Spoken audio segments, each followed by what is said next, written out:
Атырау облысы Қызылқоға ауданы Тасшағыл орта мектебінің 1-ші сынып оқушысы Қази Нұрғасыр Абай Құнанбаев күз сұр бұлт түсі суық қаптайды аспан, күз болып дымқыл тұман жерді басқан,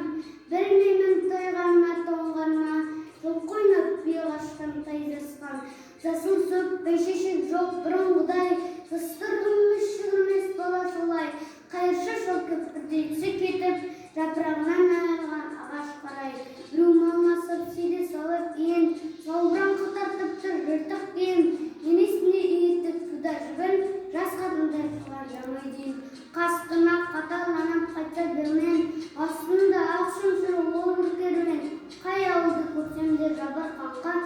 қойын көрінбейтін сегіз шермен, кемпір шал құржан қағап бала бірсең, көңілсіз қара суық қырда жүрсең, кемік сүйік сорпа сүйттімеген соң, үйде ит жоқ тышқан аулап қайда көрсең. Күзе тозған отыр жыл елдің маңы, тұман болады жел соқса шаң тозаңы, от жақпаған үйінің сыры қашап, ыстан қорыққан қазақтың құрсын заңы.